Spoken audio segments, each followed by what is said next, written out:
Hey basketball coaches and players, today I am going to talk to you about a defense that I haven't talked about for a very long time, the 2-1-2 full court press defense. Let's get down and let's check this out. Okay, so first what we are going to have is the red team on offense, the blue team on defense. And what we have here is how I like to run the 2-1-2 myself. I like to have my shooting guard and small forward players 2 and 3 up the court. I like to have my point guard in the middle, and there's a reason for that. And then I have my two bigger players in the back. Now, the reason why I like to have my point guard, or just generally my fastest player on the court, is player 1. The reason for that is, of course, any passes that are going towards the middle, every press break wants to get that ball up the middle. Any pass that goes up the middle, I want player 1 to be playing super aggressive. And I want him to try and pick off every single pass. So let's just get down to a regular, simple press break and see if we can stop it. Now, from there, the first inbounds pass, player 3 in this case, would then go and cover that man, forcing towards the sideline. We would then have player 1 move up, covering the middle, player 2 moving down to cover any of the reverse passes out of that forced sideline trap. Now, if player 2 makes the mistake of going up the sideline, I actually want player 1 to stay in the middle, and instead I want to have player 4 start moving so that player 4 and 3 actually get the trap right here. This is where I like to trap. The reason why I like to trap in the corners is because obviously they cannot go back over half.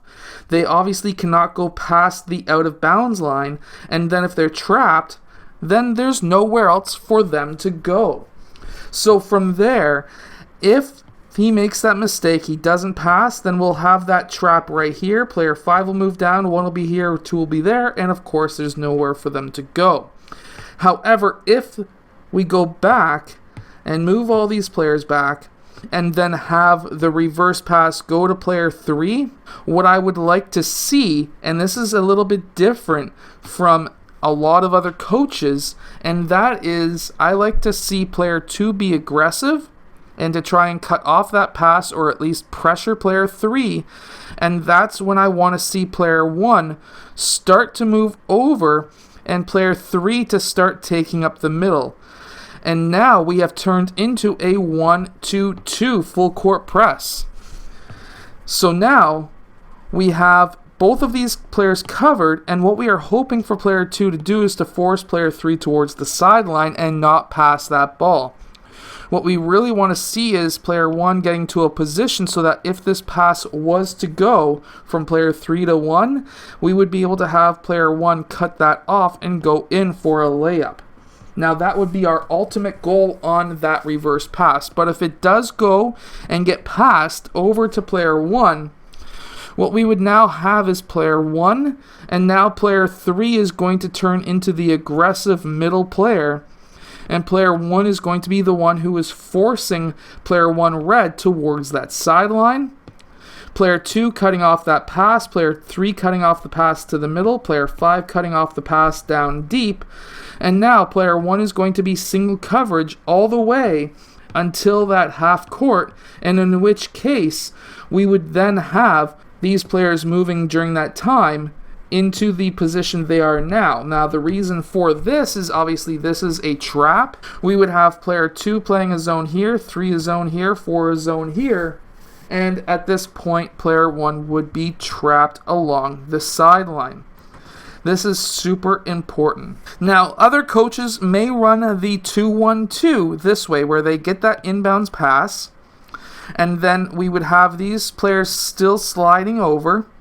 If they do the reverse pass, which any good team would do a reverse pass to try to get that ball around, at this point, we would then have a lot of coaches forcing a double team that far up the court, which is a bit dangerous in my opinion. That leaves two players wide open to get the ball down court, and you don't really want to necessarily have that in my opinion. So we would be back to single coverage on player 3.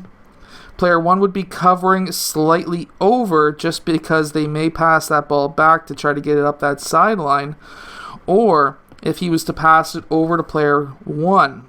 I really like the 2-1-2 because it does pressure the ball really far up the court, but it does leave a lot of openings along the sideline if these wing players were to cut back down. So this is why I personally don't like to run the same press defense over and over and over again. I like to have a press that runs maybe once or twice, and then I like to press a lot of the game.